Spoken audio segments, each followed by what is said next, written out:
guess DMX is a good one to do that on because most of his music, he shared his burden, his pain, his joys as well, of course. Yeah. But he laid it all out. Like if you've heard Slippin', you know Oh yeah. what's going on, and you know that he wasn't. Again, whatever your perception might be, he was a very smart child, Yeah. but circumstance, the perhaps the neglect, that feeling of his father walking out, Yeah. you know. So when you hear some people say maybe there's a divorce or a breakup, you don't know how that's going to affect the next person. And we talked about parenting as well. Like, Yeah. you don't know how, when your child does well in school or doesn't, you don't know how your comment will make them react. You might have had a bad day at work. You might have been fired. And your child walks in and says, I don't know, maybe they're in second grade or something. Oh, I got a star on this. And you're just not in the mood that day because there are no perfect people, you know, and that has to be accepted. Just like we spoke about Noel Clark, like there are no perfect people. People do good, people do bad. We're capable of both extremes. And ultimately, we don't know how what we're doing is going to affect other people. And we don't always know the breadcrumbs for ourselves. That's why sometimes it's very helpful to engage with a mental health specialist of some sort. 100%. They've followed the breadcrumbs before. They know what they're looking for. You might just see that and be like, I don't know, probably end just here. There's no point following this. It's not going to lead anywhere. Someone was probably eating a sandwich and just dropped bits. Exactly. Why am I following breadcrumbs anyway? What am I, a bird? There's some birds. It's for the birds. Yeah. And I in fact, I was going to so when I was grappling with, should we go towards this? Is it genetic? And I was going to lead into what are some of the causes and triggers of addiction. But I felt like, if over thousands of patients, and how do you distill that? Like it would have been, you'd need an hour just to distill that from what you'd have heard such a variety of causes and triggers and how they're all connected probably to all these things. I felt it might be unfair for you, or there might be some really juicy ones and people know who they are. Exactly. That's the and that's the thing as well. When you treat people in the Black community, as I'm slowly beginning, the Black community is very small. So obviously, so as a Black clinician, I've discovered that I meet people who are maybe friends who are friends. So I have to be careful if I meet someone, they can't actually be in my close friend circle per se, because I always have to tell them the balance. So I can't be your friend and your doctor. I have to be one. So our circles are very small. That's one aside. But going back to the addictions thing, I see it's so rife, and then we're all connected, and you can see, then when this person comes to you, like, wow, because people tell their psychiatrists things they wouldn't tell their priests or their wives, So, and it's interesting because you get all this information, and you're like, it's probably like Gossip Girl, but then you have to try and distill it and make it functional. Not just here taking notes like, wow, you messy. It's going to be my memoirs, man. I'm going to write a book about this. It's not like that funny. It's interesting. I love the Sherlock Holmes aspect. But going back to the addictions thing, like, what are the causes? I think it's good to talk about them. There are many. So I always hit on the main ones. There is definitely a genetic disposition to it. Everyone's always like, is it nature or nurture? The answer is always both. And I always tell people, when we're trying to get on the percentages and being analytical, usually if someone's getting that pedantic, then they're avoiding the real truth about it, because someone might come tell me like, I don't know where this addiction came from. For my mom, was a big drinker. I had a good, perfect life. If you tell me that a perfect life already, that's like red flags in my mind. If they tell me, it's just probably 100% genetic, I'm like, how do you know? We haven't even done the assessment. What are you hiding already before we start? So it's always both.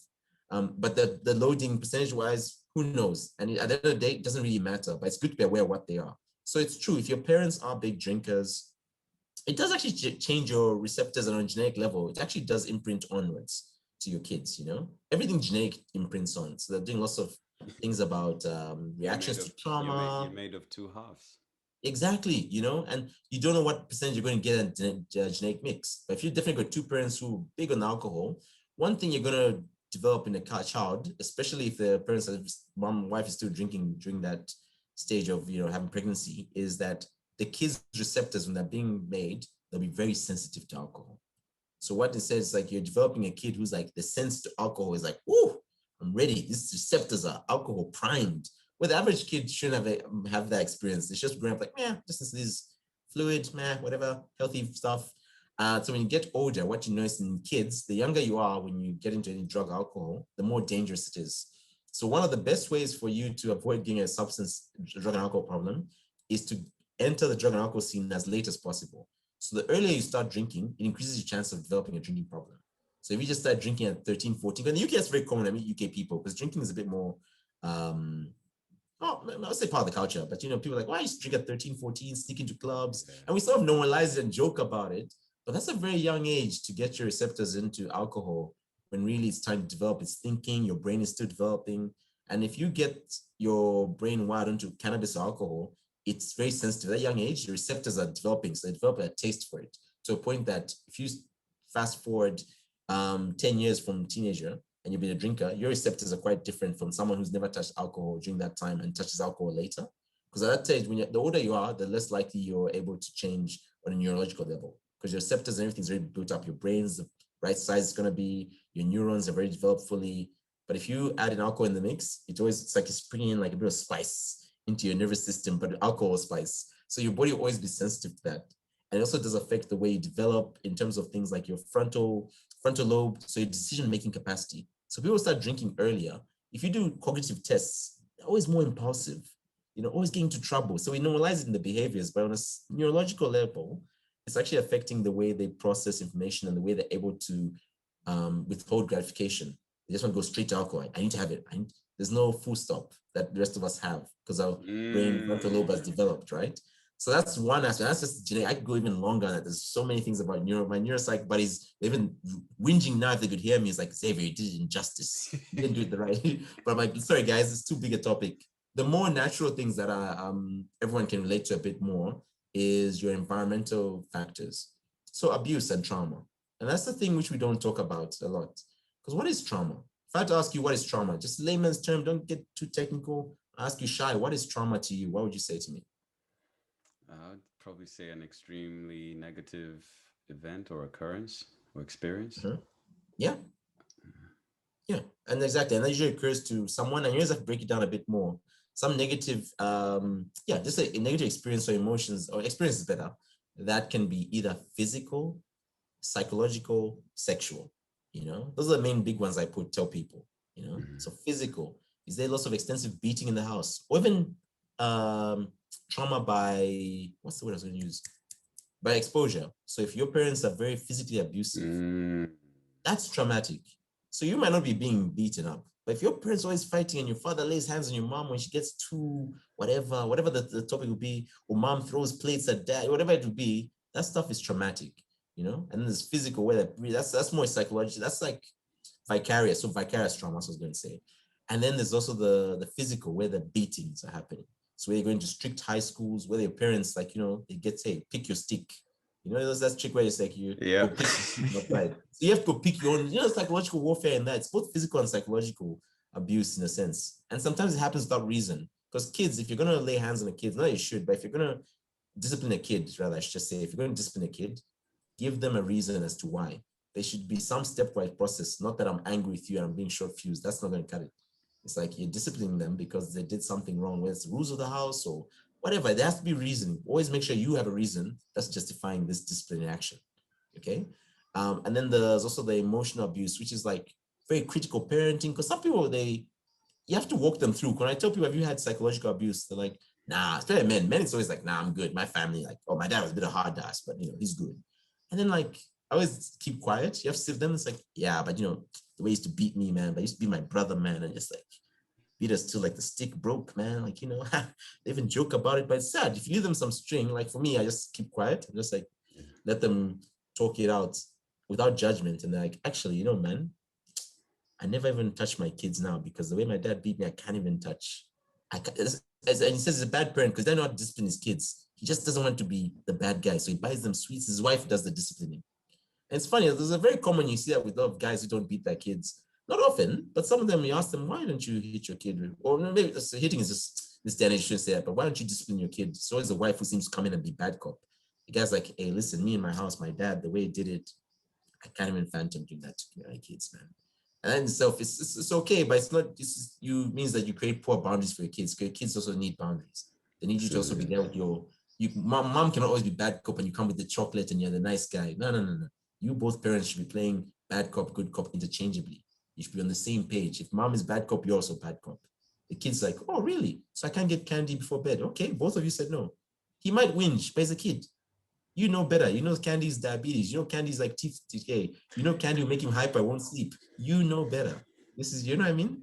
Yeah. And then that's just, and then people start saying, oh, that's what psychological abuse is. I'm like, yeah, fam, that's what it is. Then sexual abuse. You know, I think we talked about it last time where a lot of young guys, I remember maybe 14, 15 saying that first sexual experience was like with some auntie or a maid or some chick who was above age. Yeah. I'm like, we used to give them big up. Like, I remember thinking, man, I wish I could have sex with a girl who was 21. And I'm like, is you know, kids are kids. That's still sexual abuse. And for men, the way it turns out later is it's very interesting when that stuff. But ultimately, even saying that's abuse, they'll be like, nah, man. Because a lot of guys get defensive. And I understand where it's coming from. So I give them a space to be defensive. But then that's just trauma. That's just trauma. And those things end up driving it because what they build, that trauma can build up either very poor impulse control, a lot of way pent up action. So you just like go, see that one extreme or the other. That's what those type of parenting is. If the parent is inconsistent or it goes from like 0 to 100 real quick, even your personality goes 0 to 100 real quick at the party. In a relationship, you go from, oh, I love this girl to like, then she shows you emotions like, I gotta dip out into ghosts. Why do you do that? You know, it's like, it's those small things. And then what happens is at a certain point, you get older, it's hard to explain emotional pain to people, but it's easier to consume substances. And one of my supervisors, this guy is amazing. He's the best addiction psychiatrist I've ever worked with. He always tells me, Xavier, why do you think people use drugs or alcohol? They're like, oh, trauma, parenting, role modeling. And I was like, oh, because it's fun. It makes them feel good. And in this shitty world, when they get older, life gets more shitty and you get more realistic. You have to pay mortgages, you have to have kids, you have to pay taxes, whatever it may be. It feels good to feel good, you know? So they'll drink. It's an easy way out. Go and talk to a therapist. It sounds very like, oh, that's the thing I should do. But therapy is difficult. Ask anyone who's been to therapy. You know, it's difficult. They didn't get it. They hate on the therapist 1 week. The homework was boring this week. Then I didn't get the right answers. But if you persevere through it, you eventually get there. And that's just the trauma stint I've gone on. And then the other thing is the role modeling as well. What's your history of alcohol use in your family? You know, so if someone tells me like, oh, my parents were big drinkers, so's my brother, then it's like, oh, okay, maybe you're actually a big drinker now because it's in the family, you know? It's what was role modeled around them. And it's something that also comes in as well. Mental illness also drives a lot of addiction. So if you've got depression or anxiety, usually anxiety, I tell people, is what drives a lot of mental illness and addiction problems. It's underlying anxiety. I can't sleep. Like Black men have some of the poorest sleep in the world, man. Because they take that stress with them to bed, you know. So the wives always say, this guy is so fidgety. No time for pillow talk. Exactly, no time for pillow talk. And I think that's why a lot of guys would want to just go to bed either drunk or drink a bit or maybe have sex, then pass out. Because it's about trying to find a way to just go straight into sleep. As they say, he ain't really asleep. Yeah, exactly. You know, seriously. It's like, and these things don't add up. Like, baby, you know, it's like, and it's we all know how to do a fake snore. It ain't just me. Little deep breathing. Come on, deep breathing brothers out there. Exactly. It's like, in fact, you have to pretend how to sleep, pretend to be sleeping, says it all, right? More of us need to go into acting. Yeah, exactly. Oh, Black men are some of the best actors. Ask Black women. You know, ask any woman, actually, any woman who's been involved with a Black man, like, man, this guy, he could have won an Oscar for that performance. I thought we were going to get married. I thought we were in love. I did not know he was going to be the one to give me chlamydia and a baby mother. You know, like, guys, the outcomes are usually negative, but we act because we taught to have this facade. Like, you saw dad crept, you know, even that saying thieves in the night, you know, even like, it's just something about the covert nature of darkness and mystery. The narrative to Black men, especially, you know, we like that sort of, that's when you're bad. During the day, we're good. We're Bruce Wayne, at night, we're Batman or something, you know. Yeah. It's like this thing in your head. Yeah, mental illness is the last one I was going to just put on, like having mental illness not treated or addressed can also lead you into getting addiction problems. Because if you're not sleeping well, people start drinking a bit at night. Oh, I want to have a sip of whiskey. Then you need to drink more whiskey because your body gets tolerance. Body is an amazing thing, you know. So what happens? You need to drink more for the same effect. So now you're drinking every day, because the day you don't drink, you don't have good sleep. That's why I always tell people, if you're looking after your body very well, stop drinking for like 3 weeks or even 2 weeks, even 1 week. Stop drinking. Then try to have one drink, one beer even. Tell me what your sleep is like that night, you know? So like I said, you try and get to bed without any alcohol, any meds or anything, if you don't need them anyway. Try getting to cycle where you're sleeping well. You have a set time where you go to bed, no smartphone, whatever. You go to bed. You eventually you start off being restless, then eventually you calm down. Your body gets used to this. Try one beer one day and tell me what your dream of sleep is like. After like 2-3 weeks, not touching anything, tell me what your sleep's like. Now imagine magnifying that over your binge drinking episodes on the weekend. So many people's weekends aren't restful. If you're in that pattern, oh, I'm going to drink out my mates on Thursday, Friday, Saturday. Sunday, I'll rest, watch the game at home, but I'll drink a few beers, knock off the hangover. So come Monday, you're not rested. You're back at work and you're expected to be on full throttle. And you're like, oh, full functioning alcoholic, but just I binge on the weekends like everyone does. But yeah, but not everyone's like getting depressive spells, and now you're not sleeping at all during the week properly. It's a cycle, and it's a vicious cycle, but it's one we all know too well. 100%. Yeah. So sorry, that sounds a bit of a segue into things, but there's so many things, but those are the main ones that I think drive addictions. When someone say what the causes are, it's very rare someone just picks it up and just starts necking it, drinking beer, and then become alcoholic. I mean, the ones who do that are the ones who probably were hiding lots of things superficially over a course of time, and then they open that gas casket, and then they can only suppress those emotions with alcohol, booze. And because they've never spoken to anyone about having issues, of course, how do you turn around and I never have issues, now I've got issues? It's almost like a failure. It's always a failure to us people, especially black men, but it's always a failure. I'm like, no, it's human. You're only human. You're human. You really are. And once again, you're enough. And but you're sure you weren't alcoholic, you're a good boy, you went to Catholic school, you did everything right by your parents, but something switched at uni, switched up, and now you're drinking too much, and now you got a problem. We can work on that. And even tell people that all this time you didn't drink means that we can go back to that. All that time when you're managing yourself, but maybe what you're doing is you had too tight of a clasp on this box. You had it gripped in too tight. And now we have to figure out to have it more loose and accept that, you're vulnerable, you're a human being. So it's like, but I don't tell people about this promotion I didn't get. No, you should let them know. Because when you take things on, you take it so much to the core that affects your self-esteem, your identity as a person, makes you feel miserable, then you're at risk of going back to drinking, or whatever your drug is. Yeah. So for you, it's better you lay it out. And then getting them to feel comfortable in that. That's why Black Boy Magic was sort of 5 black men trying to talk about being vulnerable. And it's like all different people. You've got a doctor there, one guy, finance guy, artists, one guy does like, one other guy does basketball coaching and stuff like that. But, we're all doing different things. And it's funny. The joke is that many of my friends said that it was interesting to watch because it's almost like you're watching a film because you'd never see us do this in the way you guys did it.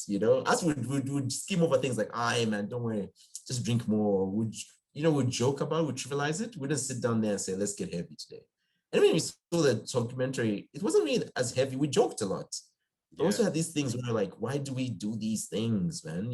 And that is where the gems are, to the point that I still talk to those guys. We're still in the same circles, And it's interesting how our journeys, the way they've grown from that. And we talk about who we were 2 years ago when we made it to who we are now.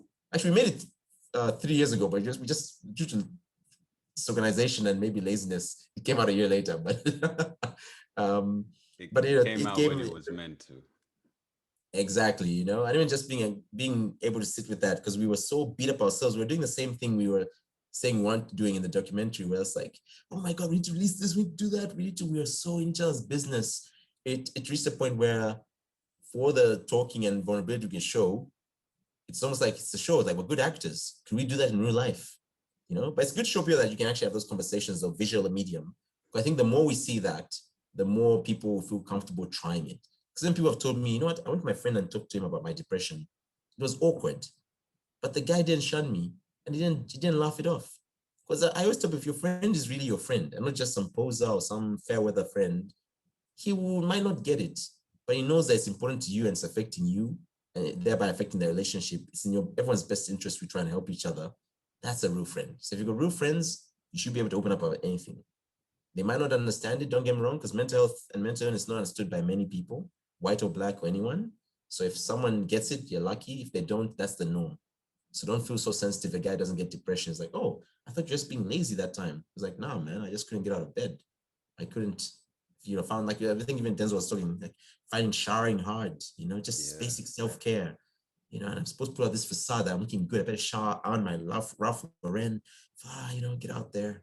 It's a lot. You put on a mask, you start doing this, so the false self and the true self. So I always tell people the false self is literally to show the world and so they leave you alone. Then your true self, where the demons are, where's your perversions, what you really like, or just your real personality. And a lot of us have got the gap between them is so big that if you learn the truth about one person, you'd be so surprised because it doesn't match out what you see externally. So the best way what you want to tell people is you want them to be as close together as possible that your false self and your true self are similar, are so close that people are like, oh yeah, you're not far stretched from that persona. So me, I joke a lot, but I also tell people if I'm anxious about something, it's like, oh, I do sense that now you've got this negative and anxious energy about you today. What's up with that? Then they know that, oh, Xavier gets anxious when assessments are due, or if I'm pending for a result. So everyone knows academics stress Xavier out, So they already know, like, all right, my boy. They the patterns, they know how to actually soothe me so I don't get so anxious. So if I tell them or if I don't tell them, they know, oh, Xavier, is your assessment due soon? Yeah, man. Oh my gosh. Next week, man. I'm so glad you asked. I'm like, they didn't even ask that. They just asked it myself. Oh, it's been keeping me up. Whoa. Exactly. I just said hello, man. Yeah, but anyway, those are the type of conversations that I think will lead to general better mental health. Because then imagine if this is my last point before I keep talking, is that if you open up to your friend and you both don't know what's going on by saying this guy thinks he's got depression, you and your friend say, let's read up on this. So you go to a GP, what your GP say? Oh, yeah, GP thinks definitely he's referring me to psychologist. Oh, what's a psychologist, man? Oh, then you're both learning together. And then now you both know the symptoms. You sort of both know one pathway at least anyway, the psychologist referral. So imagine when you meet another person in a similar situation and say, hey man, I had a friend who was going through the exact same thing. I don't know if this worked for you, but he went to talk to his GP, said he was depressed. They started talking psychology. Then this person goes to see the GP. Oh my God, I can't with medications. Like, oh shit, you're on medications already? Then you realize that there's actually a scale. Some people, usually people come to us so late that medication is what they need. So some people think it's this magical thing when you come to a psychiatrist, we just pill pop, we just throw pills down your throat, And I always tell people, like, maybe if you look at the other way around, that when people, by the time they come see a psychiatrist, they're so severely depressed, they need not just physical healthcare, diet, and not just psychologists, they need medications as well, because they've come to me so late in the treatment course that we need as many things to throw at it, So that's when I get people thinking like, oh, so people come to you when they're severely unwell. Yeah, because even you come to a psychologist if you're feeling a bit anxious, psychiatrist if you're a bit anxious. No. So by the time you're coming to me, things have really moved along a fair bit. So a lot of us psychiatrists were used to meeting people who are not functioning well, that's with lots of issues, complex. They've got an addiction issue, they've got a generalized anxiety disorder with a panic disorder component. They're about to get fired from work. It's like it's so, but when they come to me, I have to like prioritize with them and myself, how are we going to make this work? Because there's so many pieces, right? And then when people have appreciation of that, people will try and come earlier. So what I've noticed is not so much in African communities, but maybe I'll say white communities, just because mental health knowledge is a bit better. I've met young people come. I met this young, so I was to de-identify them, but essentially brother and sister combo. They came young 20s, and their mom, who they had a very difficult relationship with, was dying from alcohol-related problems. And this guy and his sister knew that, hey, we're feeling really anxious, we're going to get depressed, but the mom's going to die in like a few weeks. They've been told like prognosis, mom's dying. And as a whole family, they had come together, even though they hated each other, mom's dying, so we have to try and get over this because someone's dying here, and then they came and they were not coping. They're still having the same fights. Man, your mom is dying from things she did herself, and your relationship was really poor, and you're trying to help her out, but you're fighting still.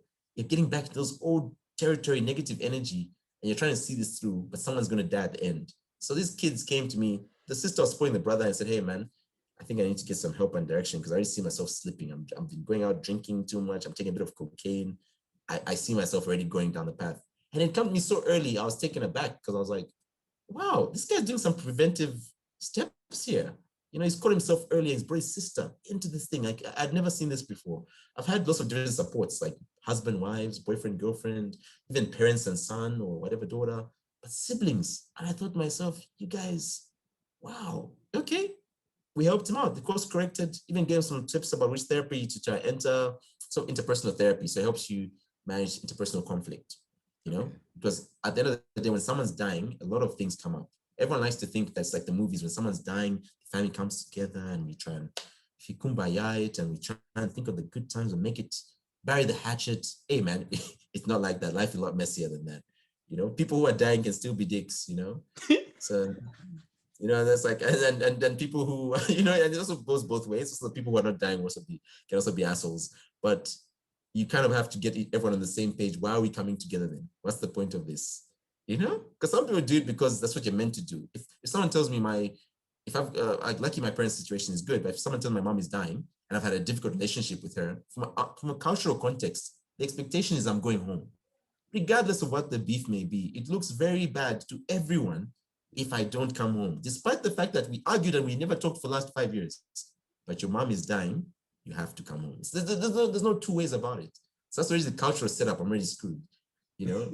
And then, like, you know, you have to ask yourself, would I be happy if I don't talk to my mom before she dies? Because some people, you've got stuff to say. It might be negative or positive, but you'd want to have a word in there while someone's there on the deathbed. Maybe not on the actual deathbed, but not lead up to it if you get the chance. Because some people just be gone. A car accident, you don't get the last say. They die in a heartbeat. So when you, in that process, I find when people are dying slowly, whether it's cancer or liver failure or whatever slow terminal disease it is, they feel that they have to, something has to be said. Surely we have to capture on this moment when we're given a chance to say some things before they die. And what are you supposed to say? How are you supposed to condense your whole house, your life into something to say to someone who's dying? I think often we know what we have to say and what we want to say. It's probably, again, probably fear comes back, or even if it's shame, you're ashamed of how they'll see it or whatever, or that all these years I've built myself up a certain way. And to admit this makes me vulnerable, makes me admit that as much as I've built myself up, perhaps I'm still that maybe little kid or whatever. Like you still have this massive hold. But if you don't say that and you lose that person, that's going to stay with you. And I think not just someone who the relationship might have been troubled, but even the people, because like I think they say how you practice is how you play. Like even the people you love, if you're not like open and telling them how you feel, how much you appreciate them, what you see for your future together, or the things you want to do with them, you know, if you're not doing that, that closes off. So it's not just that you won't say it to these people who you have a more troubled relationship with. You won't say it even to the people who you love and appreciate having in your life, because you're weakening that muscle. It won't make sense to you to say it to one and not to the other. And it's a fantastic outcome that those siblings were in a place where both were receptive to seeking help as well, because sometimes you want to give people help, you want to do what you can, and they might not be receptive to, I think you said, interpersonal a conflict, just interpersonal issues. So just like the way the to dynamics addressing between other people. to addressing that. And that would, it's a source of frustration. And we all know family, siblings, we all know, like enough said. Oh, we know. Everyone, that's why no one should even lie to you. Like, oh, my family, you're good. Anyone listening be like, say no more. That's why. And I think what I've really enjoyed with this last good couple minutes, like since we transitioned into more of the addiction side and everything, is I believe the underlying thread is ownership, which you mentioned before, I think. And you have to take ownership of where you are, of what's actually going on, what your situation is. Most of the addictions we see, when we spoke even things of like alcohol, it's because of the society we're in. If you live in a village and there's stuff that's brewed, chances are the kids will have it. You go to certain countries in Europe or in America or Latin America, It's normal. Like it's Yeah. normalized because there is a healthy relationship with things like alcohol or whatever else like we might deem as a substance that shouldn't be abused, quote unquote abused. Yeah. But because there is a dysfunctional relationship to it, say in the UK, Mm. then alcohol is perceived as something else. Yeah. Sugar, there's is it Dr. Robert Lustig, like he's fantastic video Okay. on YouTube, lovely book. I think it's called Fat Chance or something like Okay. I this should whole look into thing that. about sugar being just awful for you, basically, right? But Yeah. he gives Oh, you a sugar, lot sugar of is not good, evidence, man. and it is one of the greatest addictions that all of us Hmm. have, but it is one that is openly touted and people have it, and we don't, there's no questioning of it. And No. yes, it's very lucrative. It's in most things. It's in most of your food. It's in cereal. If you're not Yeah. having like plain oats or something, there's Yeah. sugar in there. But most of your food sources, it's everywhere. All the Yeah. drinks, fizzy drinks, whatever you like, it's everywhere. Everywhere, man. Because the key to certain addictions is if you can't walk away from it, it's an addiction. And we want to address the bigger ones, which of course they cause harm, they cause all sorts of issues. But there's other ones because hopefully we'll reach a point where it's not a mental health crisis or pandemic, like it's just a mental Mm. health state, like we just talk about these things. There was an obesity crisis, or Mm. pandemic as it were, different term at the time. But then things like sugar and what kind of foods we're eating, the kinds of fats that are in food became Mm. a talking point. Yes. Overall, we have to take ownership of what we're doing. It might be our genetics, it might be our environment, but the common denominator and the one thing we can control is it's us. It might Mm. not be as simple as I'll get it done in a month or in Oh, a yeah. year and I'll be good. It might take you 2 years, 10 Yeah. years. It might just be a lifetime thing. Yes. Like someone can quit drinking alcohol every day. They have to make that choice. Every Yes. day they have to stop themselves, and every day they have to resist and rely on whatever structure and systems they've put in place every day until the day that they're not here anymore. Yeah.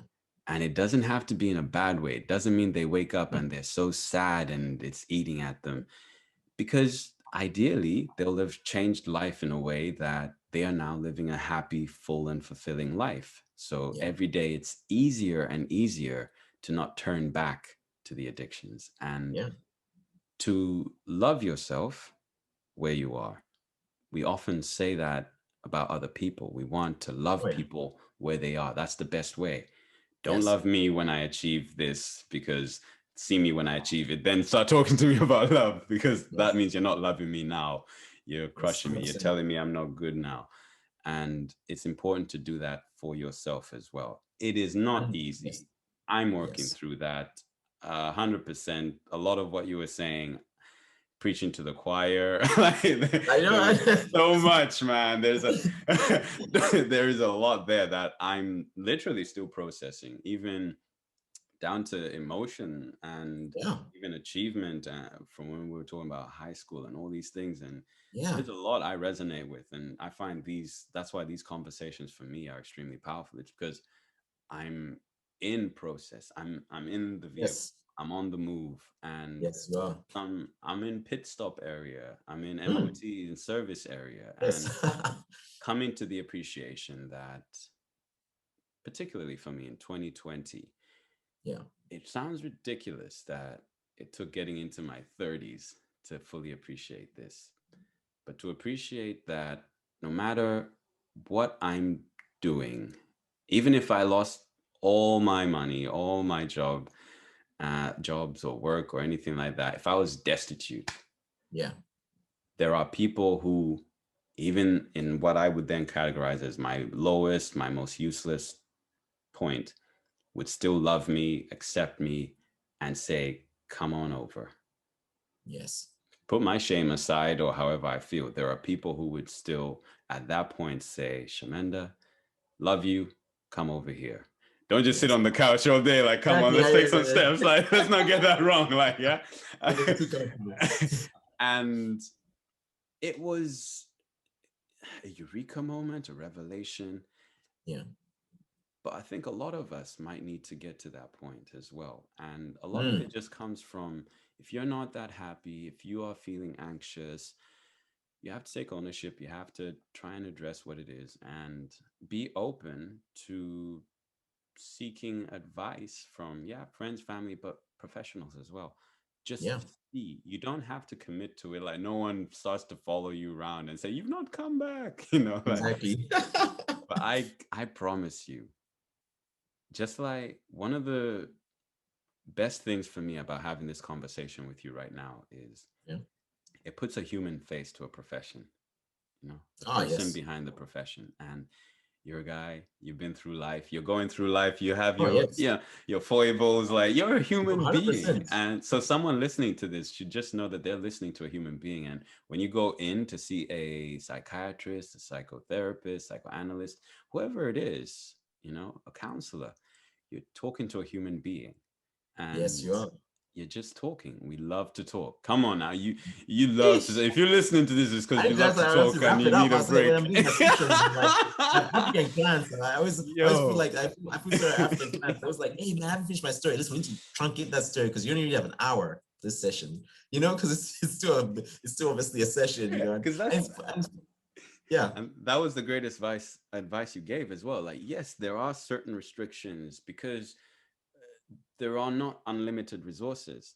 no, So you might get a 5 week, a 10 week thing, unless you go private and hey, you best get your bank mm, ready. But if yep, even though you might just get those in chunks, that point you made about keeping your GP in the loop and yes, asking about all the other, there are many therapies, and it might depend oh, on what you need. They will refer you to loads of different things, and this might be an ongoing, continuous thing. That's extremely yes, new, even for me. Like, still difficult to kind of just like phone up the oh, GP and just update them. Like, it's still weird. Like, yeah, I didn't grow up doing that. I didn't grow up seeing it, no, hearing it. And so even now I'm like, what am I going to call them for? And this might yeah, be a thing to watch out for when you are doing well, and you might start to feel like you don't need those things anymore. That's mm. probably when you're most vulnerable because you might lean into them. Oh yes. Could I just add just that one point? Of Like course. that's the time when people risk going relapse. Things are going well. They're like, oh, I stopped taking my meds. I don't need that. Oh, I don't need the psychologist as much. And then if you haven't learned the foundations, like I always tell people, you don't need to see a psychologist forever because some people get, oh, I'm tied to you. You want to make me, what they say to me, you make me dependent on you. You're making us addicted to come see you guys. And I'm like, it's an interesting concept, but I'm like, it's better you can pay for this than your alcohol, I suppose. But ultimately it's sort of like we're making you go to a point where if you end up getting those resources and you can use them, sure, you can space it out because then you know how to avoid relapsing. But the ones who go and think everything's going well and like, don't you see the GP every month? Like, come on, man, I've been good for the last 6 months, then they cut it completely. If you say you're spacing it out, better. Because mental health and those things, they come back. It's just, it's like I always tell people, if you got high blood pressure or diabetes, it's the same thing. If you got diabetes and need insulin, you're not going back to a time where you don't need insulin. You're insulin till you die. Literally, that's it. If you don't get insulin, you die. That's there's no qualms, no exercise routine, blah, blah, blah. My brother, if you've got insulin dependent diabetes, you're gonna need insulin. Simple fact of life, I know the drama that comes with it. So you find people in the very beginning of that journey, they need lots of education. They gotta check the blood sugars, which insulin, the dosing, and then they find it so stressful. But then after a while, they learn that, oh, I have to watch my dads for this. I respond very differently to sugars than other people. I know which insulin works for me, what time. I know how to take it. I know when I get sick, I might need more insulin because of my body's breaking down more. They learn it because they've learned it. But in the beginning, just because you've gone through one crisis doesn't mean you're done. So sorry, that was just my Wow, chipping in. Like perfect, it's the part when perfect. people are very vulnerable and And they're doing well. the physical trauma or crisis is very different to an emotional, to a sexual, to whatever other Mm. kind. Treat each one individually, and we could keep going. I will Oh my transition goodness. us into the final quick fire questions, sir. Oh, let's go. Hey, I know quick fire questions. Okay, I've got the hint, Doc. I got the hint, man. Are you smart? Yeah. No, that's one. I'm picking up what you're dropping, man. No worries. All right, so here we go. Here we go. Uh, Mm. First, what's the best thing about being black? Thank you for listening to Men Talk Ubuntu podcast and being a valued member of our community. Remember to subscribe to our YouTube, Instagram, and other social media now for access to our latest updates. DM us and let us know what your mental health is on a scale of 1 to 5. Thank you. Ooh, the best thing, I think, is the rich culture and history, and resilience we have. I don't know, I'm cheating by mentioning those, but I think the culture, and it comes with everything, how we speak, the stories we tell, the way we dance, the foods we eat. It's so rich. You can't even dilute it, but it mixes so well with so many other cultures. Like people, they hijack it, culture vulture, whatever. But part of me is like an appreciation that they see the good that comes from it, and we can mix it up. We can throw this music into South America, drums in this, Amapiano music. It's like it's at our core, it's who we are as Black people. So for me, it's the culture. Definitely the culture is amazing. So a quick file, keep it short. Nah, I feel you, because the history is what informs the culture. So those two go hand in hand, in my opinion. Yes, they do. Iggy Azalea. I'll say nothing less. Culture, no. Positive vibes. It's positive vibes. Yeah, positive. We're going positive. There's enough negative out there, man. And I see you looking just too smooth and now too suave. I don't know if this is the remnants from what happened back. Now, that makes me only want to ask, who taught you how to shave? Who taught me how to shave? Ooh, was a girlfriend, man. Actually, the same one who broke my heart, man. Because I never used to shave. I only got hairs in uni, man. I was like too smooth all the time. I just grow whiskers. I can't even draw a mustache, man. But I think it was like, actually, it was a girlfriend for my girlfriend at the time. This is a Zimbabwean girl I met. She was like, listen, man, I need to get you, because cutting up a bit funny, and the razors I was using, like, hey, let's get you props. So Zimbabwean girl, I won't say her name. She's a doctor in Melbourne now. We can still keep in touch. I hope she's well, actually. I need to check up with her, man. She knew me at my lowest low. But yeah, now it's like you just do all this grooming on your own. You're like, oh, which razor works for you after shave? Now it's just manscaping, man. So I don't have to answer your question. Yes, you told me how to shave. It was a girl, actually. Yeah. I wish it had been my dad or something. Sometimes you think, I wish it had like that father-son bonding moment. But instead it was like some girl I think I was trying to get in a relationship with, but it didn't pan out. She became a friend instead. Hey, we keep it moving. Yeah. It's like, hey, c'est la vie. C'est la vie, man. Some people in your life, as they say, for a reason, a season, or a lifetime. But maybe in different guises. So it might not be as the girlfriend, but hey. Yeah, but definitely helped her brother out, She actually got me the girlfriend. She actually directed me to this person. It's like, she's more your speed. And she was actually quite accurate. Looking back, I'm like, why did I think we could date? Because sometimes men think you can date everyone, but you can't. You can't date everyone. You've got a type, don't think just because you're a suave or whatever means you can date everyone. You can probably have sex with lots of people, but it doesn't mean you can date everyone or have a healthy relationship, I should say. Maybe that should be the goal, a healthy relationship with a female, if that's the thing, or with another partner, I suppose. Oh man, that's gonna. I need you back for that one. I need to know. Woo! Now we might have to charge for that one. Yeah, exactly. Oh my goodness, we will talk forever, man. These things. Healthy. Oh wait, let's keep moving. Let's keep moving.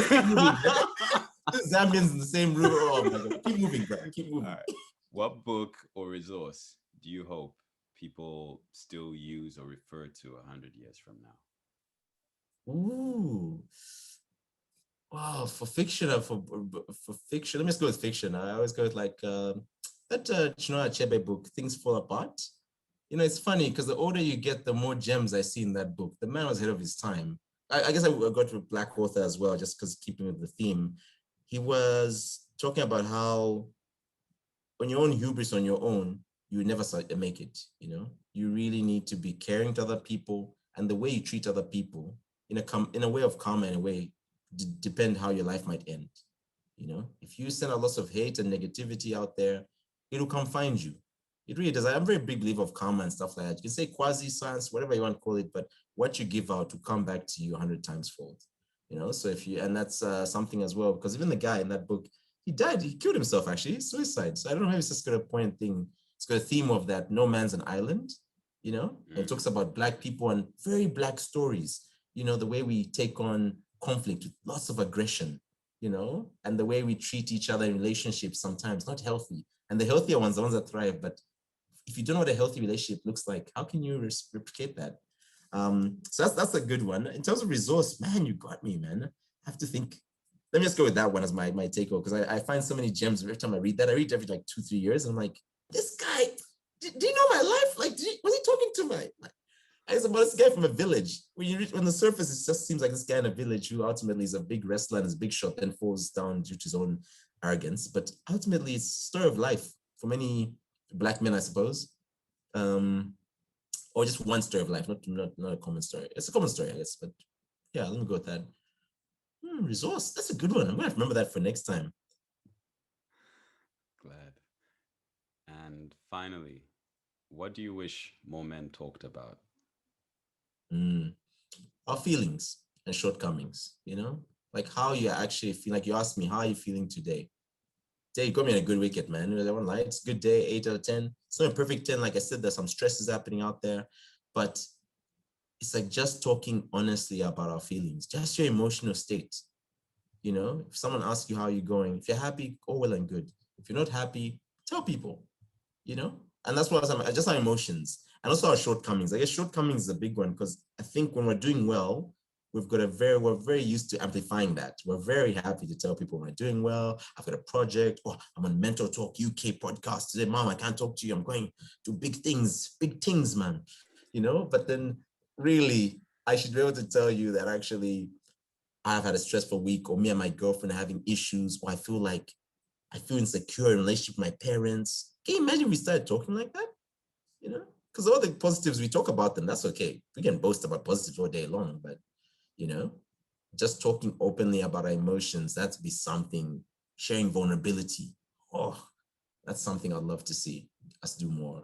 And it's already happening. We're doing it right now. People hear this, they'll spread out there. They try it. I see people try with their friends, and they come back to me. It's like, man, that didn't go so well. This person was like, hey, man, it's just, you start, at least you go it out. And then when they ask them, how do you feel about it? You know, actually, the person may have not had the response I wanted, but I got it off my chest, man. And I told someone in the open, not just hiding myself in bed and just in my nightmares and sleep, you know? And that in itself has got such a healing effect. And never underestimate the power of community and a joint community, a healthy community. Because we like saying we're healthy communities or we help each other, but sometimes when push comes to shove, we also let each other down, you know? You know, so that's something to think about. Yeah, vulnerability, yeah, emotions and shortcomings. You can talk more about that.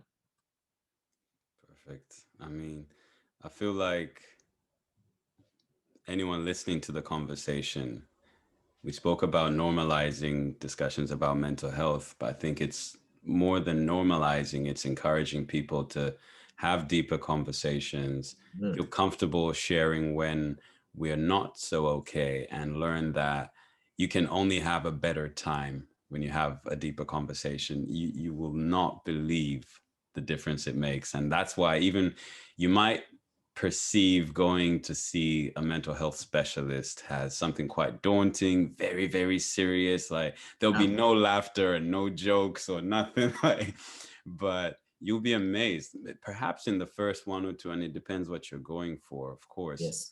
But trust that eventually or during that time, you will be interacting with a human being and you will cover all things, emotions, laughter. It's just a really great conversation, and that changes the way you have conversations with other people because you appreciate how it makes you feel. You want other people to feel better and well. Most of us do. And if you don't, I guess you're part of the problem. But I know if you're listening, you're not that kind of person, and you will have people you care about. And I'm extremely humbled and I think privileged to have had you on with us today, Xavier. Thank you. The pleasure's all mine, man. Thank you for having me. This is beyond, I mean, of course, love to have more conversations, and it's always about what we do going forward. It's not just about having one conversation. It's building the bond as brothers and being part of each other's communities. Yes. And of course, seeing each other win, which is fantastic. And I think Muhammad Ali in the book Soul of a Butterfly, I think, and he points out that we spend a lot of time learning how to make a living, but not learning how to make a life. Oh yeah. I think some of the things that you shared today are going to help people learn how to make a life, or a life that they actually will find fulfilling. And there's some very important questions you've shared for people to ask. I'd encourage them to check.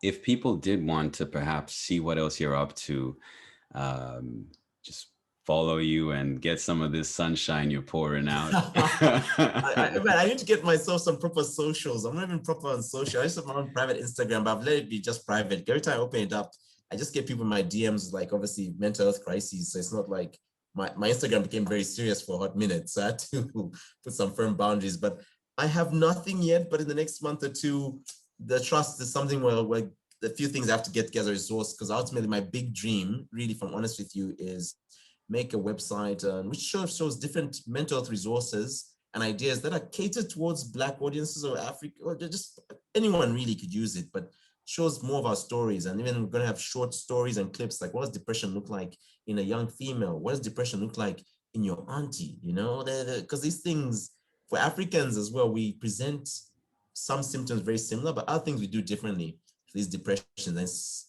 It takes one to know one. So I guess I'm highly tuned when someone comes to me and says, oh, I'm just having headaches. And, my heart's just palpitations. I think it's just, I think I've got a heart problem. I'm like, sounds like you got high anxiety. But, it's how you get to that, And ultimately it'd be a resource that I can actually tell people, just go to this, show your friends, sort of like Black Boy Magic, just go watch these videos and then show them, what does it look like going to a doctor versus what's the first session with a psychologist look like?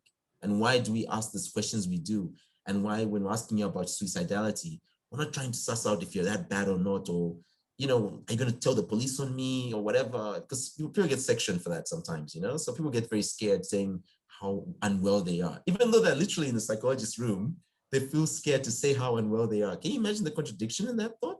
So just normalizing it for Black people and seeing more Black faces, even like with Naomi Osaka, she's talking about mental health, seeing Black people who are working on those high levels, making that mad cheese, saying, hey, listen, I suffer from depression, anxiety, and some days I can't give a press conference because it's not, it's not in my best interest mentally. Can you imagine what profound effect that has for us? We're saying like, if she's able to tell the whole world this, you and I, let's talk about it more. Let's go to the pub, and not the pub, maybe let's go have tea, because we like getting alcohol involved in lots of things, but I'm like, let's go mano a man and go on a hike. Because hiking, you can't be out there just drinking. Hiking, you have to be like, let's get some water and get Oh, yeah. I mean, you can drink if you want, but I mean, like, it's better if you're walking on those hikes. Yeah.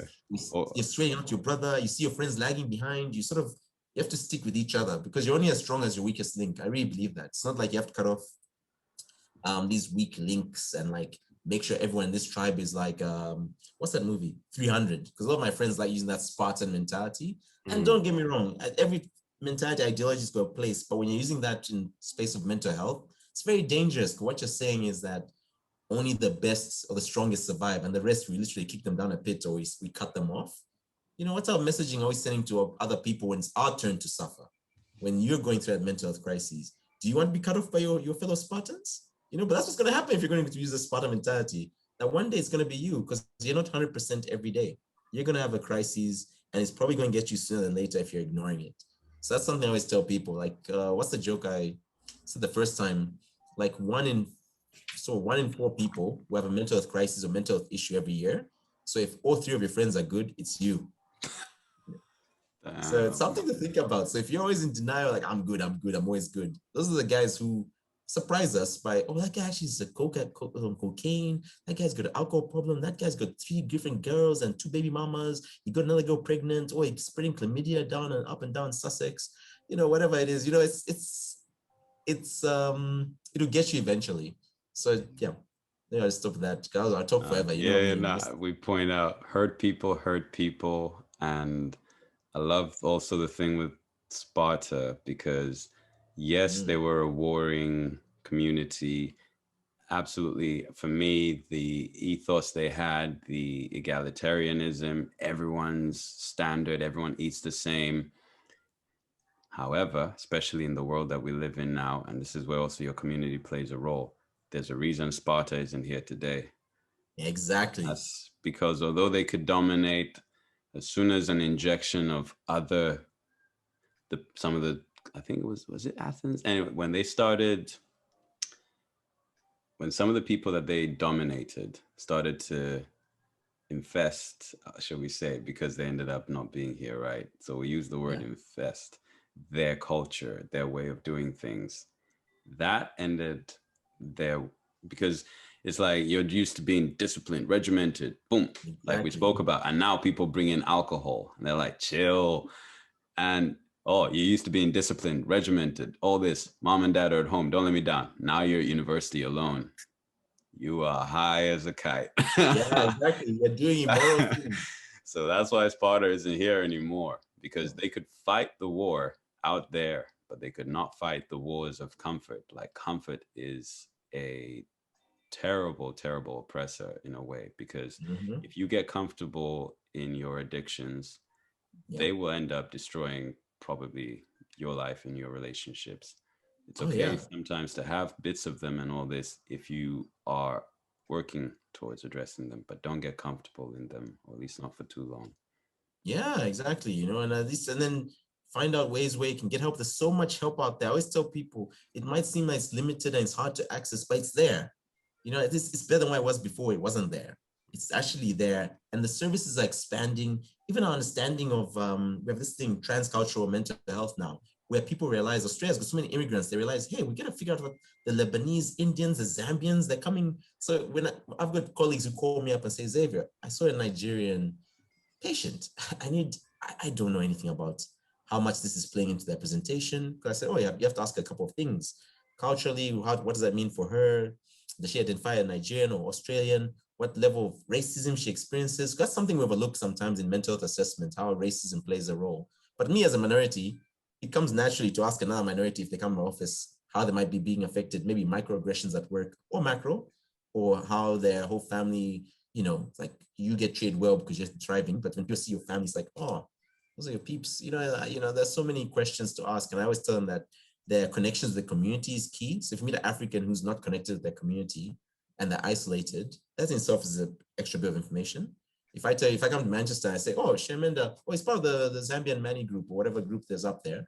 Then listen, no, this guy's connected to something. If I come there and he's like, listen, I don't know many people here. I just sort of do my own thing. Then I say, okay, fair enough. I guess that's one thing, but you're a solo artist. That's also a piece of information that I also have to keep in mind. You know, and it's interesting because people think like we're trying to steal this information. We're using this information to help you. That's what I always think with mental health is funny. Everyone thinks you're just prying for the sake of prying. People like, yeah, it's funny. I just remember one guy I met is it's a gay black guy, but we came in my office. He, to me, just was definitely gay. I remember asking him like, oh, by the way, do you have a partner? He said, yes. Then I said, male, female, do you identify? He's like, who are you going to tell? Who are you going to tell? You know? And I remember it was such a crazy thing where I thought to myself, I'm not going to tell anyone. I just want to help you if that's going to factor in. And being gay was actually affecting certain parts of his mental health. You know, how do you come out to gay in a black community? How am I supposed to get respect and blah, blah, blah at work? Am I doing this? And it's funny because people think you're actually playing Sherlock Holmes to discredit them, which is interesting. But then obviously I always just tell people, I know you're scared. And the community, especially back at home in Zambia, it used to be the case where doctors would call up your family, your father and say, hey, your son's out here tripping, you know, like because they knew each other in the community. Confidentiality was not something that everyone respected, you know. So when it comes to Australia, I've had many African patients tell me that, who are you going to tell? Are you going to tell people in our community? And I'm like, no, I'm bound by doctor-patient confidentiality. But because it's been broken in that past, they don't trust me now. So you have to really work towards building trust. But anyway, that's what I was just going to say on that comment. Sorry, so Ray for a minute. I was going to say hi, then I didn't know if he's... Yeah, it popped in. I think he might have lost signal again now. Yeah. Yeah, I think he'll be back probably to say hi. But mine, just gems and gold, and just everything. Just kept finding everything. Yeah, no, we should definitely talk again, break it down. Like there's so many things we need to be talking about. Like this is so good introductory stuff. And I love the introductory conversations. Then I'm like, all right, you want pragmatic stuff? Let's talk about first session of therapy. What are the different types of therapy? Why can therapy help you, Mr. Black man who's never been to therapy? You know, and why have your friends said it failed them and doesn't work? let's discuss, let's get in that nitty gritty. I'm always happy because I've seen all the different journeys of people. And most of my patients actually do better. Everyone thinks most of my patients fail. I said, most of my patients actually end up doing better. The outcomes are good if you engage in the treatment and the programs, but getting them through that door is the hardest bit in itself. But once you get through the door, trust is a team that's going to try and help you, if you're motivated anyway, to get you through. So that's something to tell people, that most people actually get better when they seek treatment. It's not like we have a stats book where it's like, oh, only 10% made it, the rest is suicide. It's like, it's not like that. It's actually less dark than that. Because I think often they've reached that point because, like you said, they want to get better, they want to make a change, and they have now come to find the tools to make the change. And that's all that you're doing. It's like, I know what I want to do, I know where I want to be, I'm not quite sure how to get there, Yes. so help me. And I love that final thing as well about getting there is the toughest thing. Just like with the gym, the hardest part of any workout is getting to the gym or getting your shoes on and going running, whatever it is. That the hardest part is starting it, because 100%. once you start it, you're good. Right. I think Ray's in, but all out for me, I just want to say a massive, massive thank you for being so generous with your time and for helping us with, I suppose, our mission, our aim, which is to promote positive perceptions of Black men and mental health, which you have 100%. done in spades, abundantly and beautifully. Thank you. I just look forward to more conversations. Oh, trust me, there's definitely more. And I open up the box. I said, open up the Pandora's box. We need to open it. You gotta lay it all out.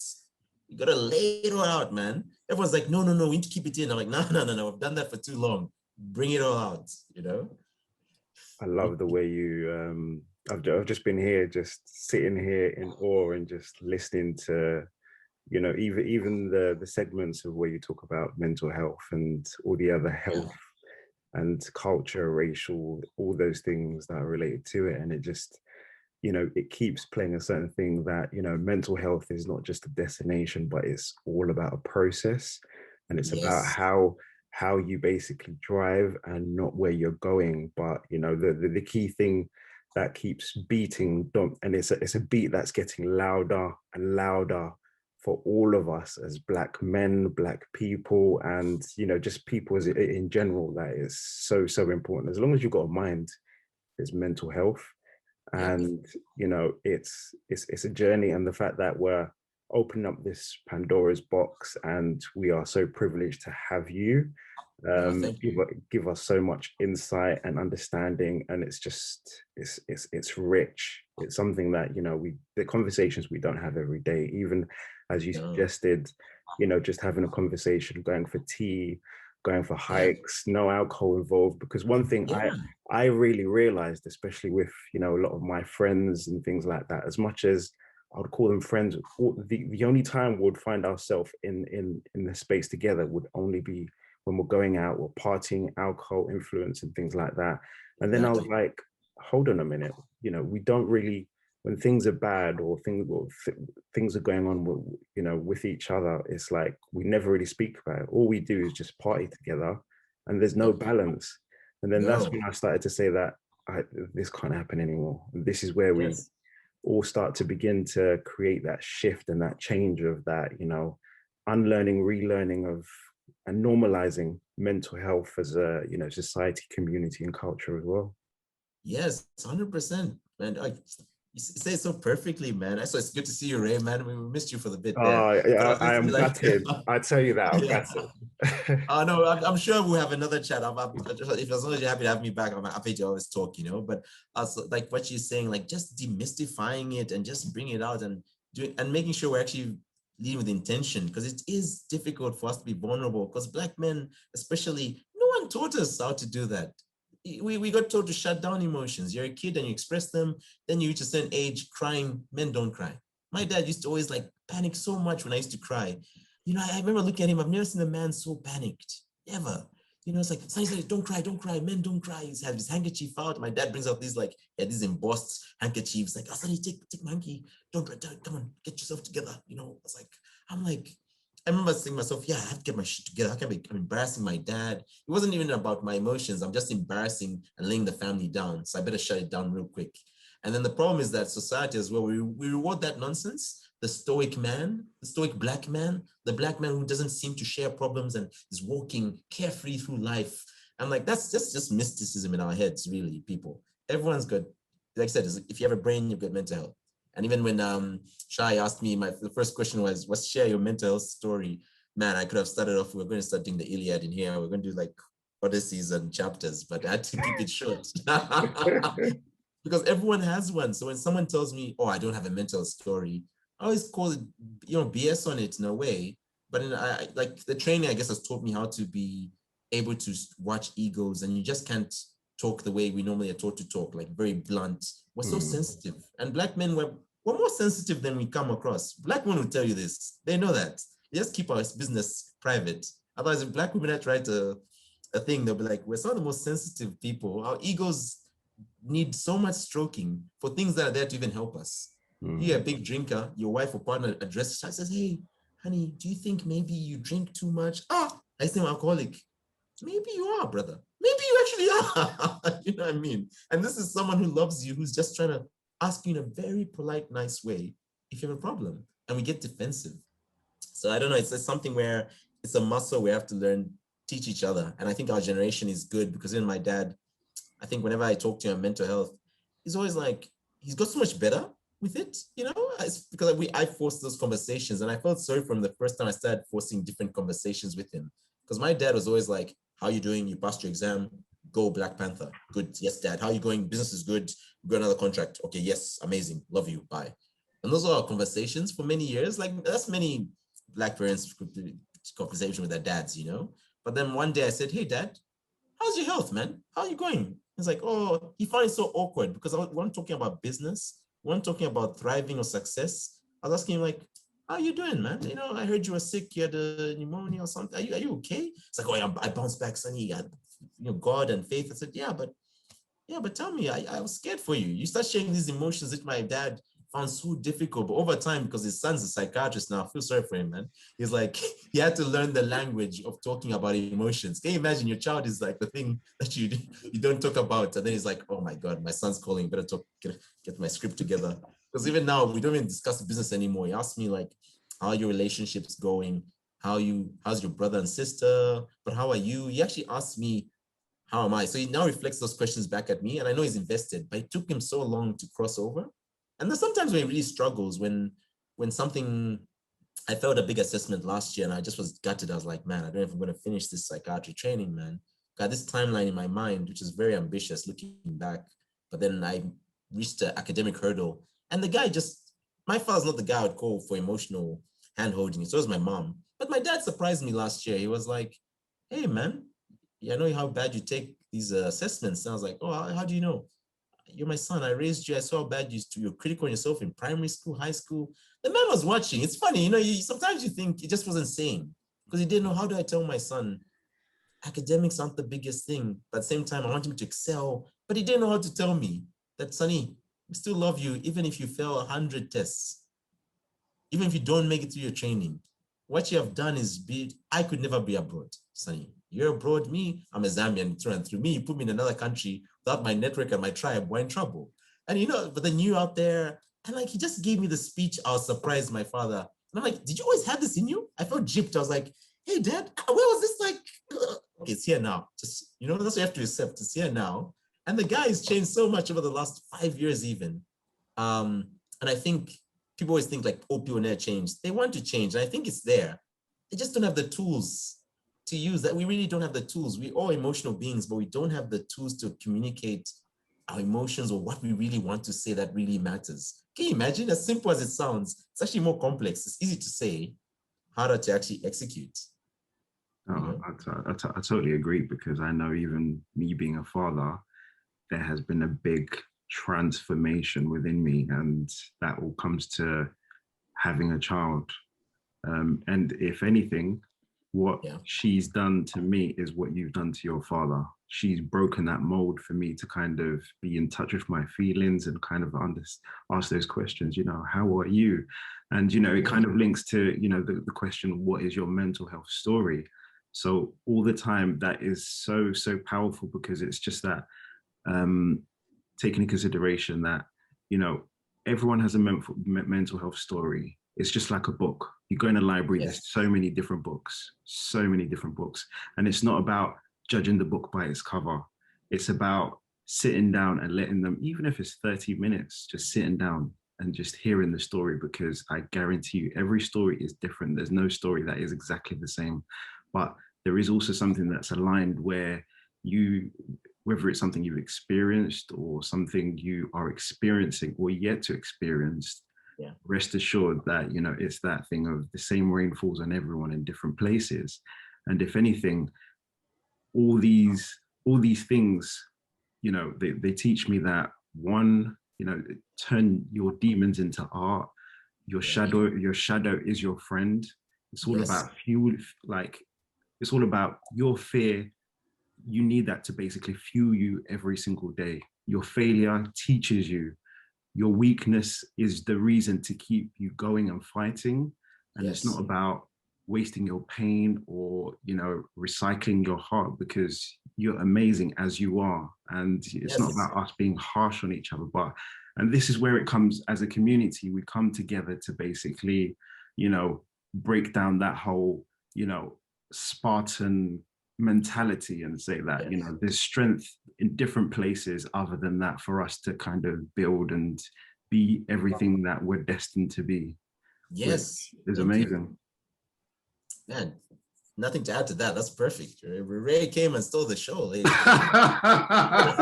Come on, guys. This man came here to drop a mic. I know. Boom! I'm like, man, he threw in the fatherhood. He threw in the insight. I'm like, hey. I was just there like, hey, I'm not even going to add to this. I dropped my pen. Notes, man. But so, these are such rich conversations, man. Anyway, that's so lovely to hear that, man. And when you talk more about Black fathers and Black love, you know, there's some things that we just want. I don't know about you guys, or I can't speak of your backgrounds, but things I saw, like I always tell my parents, I mean, they're divorced now, but I'm like, you know, I never wanted your marriage. Even when I was a kid, I just never wanted it. It was all just in cultural things, expectations. But then when you grow up, all I ever had was that example. So then you realize, like, I don't want that, but I do not do it either the right way. I do not raise a kid.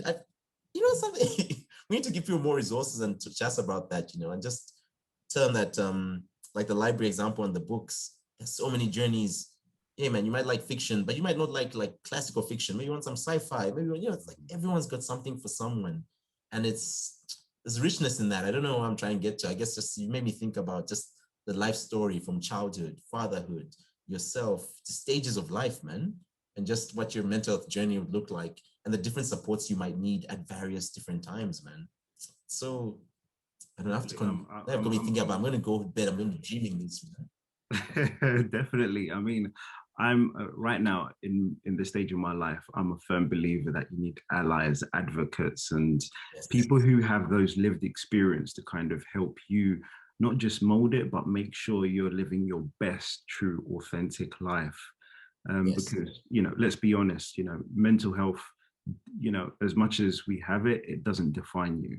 And when you have all these allies and, you know, people around you to kind of enable you to be a better version of yourself, you're able to walk through with conviction. So even when it's raining, you're smiling in the rain. You know that. Do you know what? I'm waterproof. I am smiling.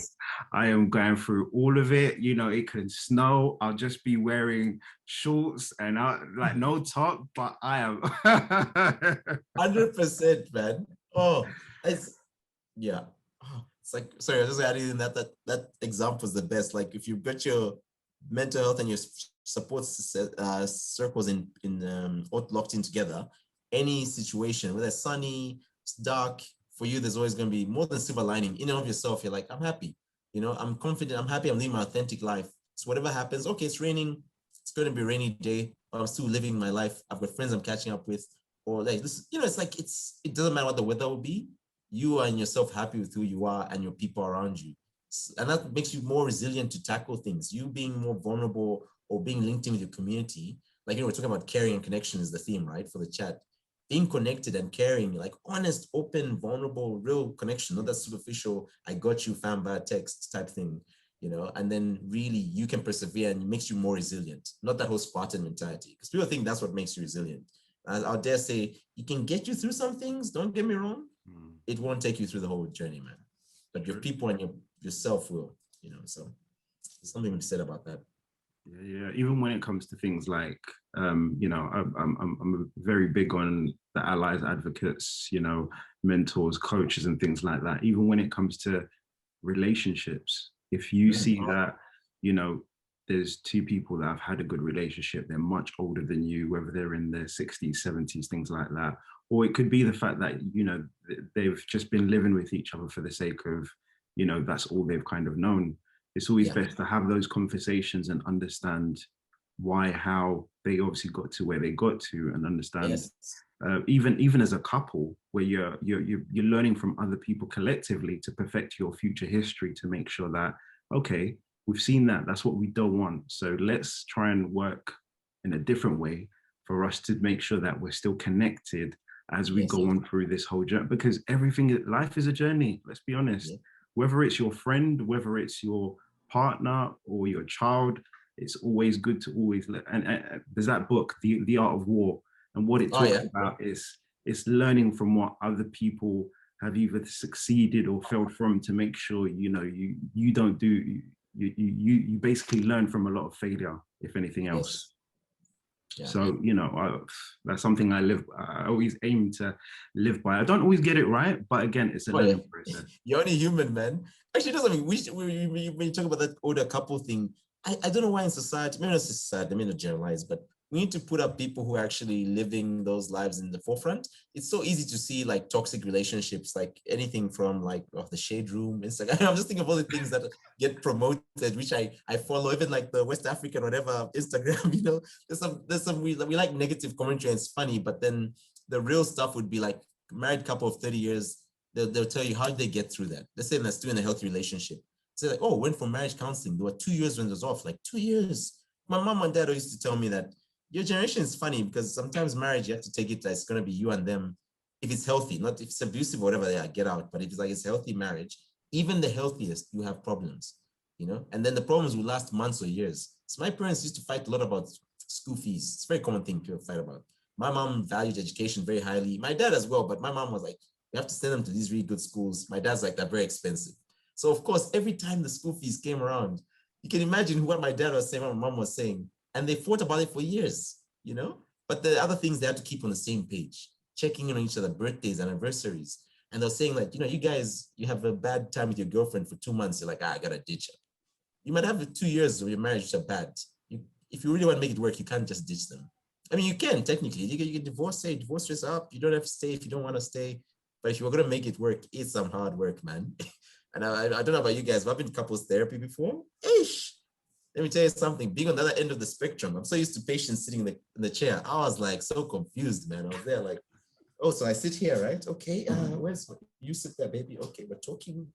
Okay, and then you're trying to control it, but it's not even my therapy session. I'm the patient, It's an interesting story. And we need to talk more about that. Like, how do you get through relationships? How do you tell your partner sexual frustrations, or stuff about, I don't like cooking for you because I don't know how to cook well, so I feel embarrassed. So I guess I ask you to do more of the cooking, and that's why you get pissed off. And then she's like, let's teach you how to cook. It's like those are such simple things when you say them out loud, but when you're stuck in it, they feel like the hardest things in the world, man. Yeah, but anyway, we need more mentors and just more people who have lived it in healthy examples. We need to promote them more than just the toxic stuff. I can show you all the blue therapy nonsense to the cows come home and everyone will watch that and think it's funny, but let's see some more positive things, like, you know what I mean? Does that make sense? Yeah, definitely. And it's all healing as well. So it's imperative. Anyway, Shai, I tell you, better wrap up, man. We just keep talking. I realized I don't think we know how to shut it down, man. When Ray came and started dropping mic after mic, and then I said, hey, Hey, who am I to turn away gems, man? You just pick them up, you know? Yeah, man. I just say, man, imagine, so many gems to be had. But yeah, let's say This is it. Enough value for one day. If you know, you know. You must have been making mad notes. This has just been sensational. Or as Chris Eubank might say, stupendous. Yo, I think you said it, enriching conversations, and you don't want them to stop. Yeah. And if you're not having conversations like this, you could be. That's all I'll say. Yes. And thank you for listening, and hope you got value out of this, and catch us again. Hope you enjoyed listening as much as we enjoyed creating. Don't forget to follow, like, share, and connect with us on Instagram, Facebook, and LinkedIn. Subscribe to our latest episode and listen to any you missed. And tune in next episode. Take care.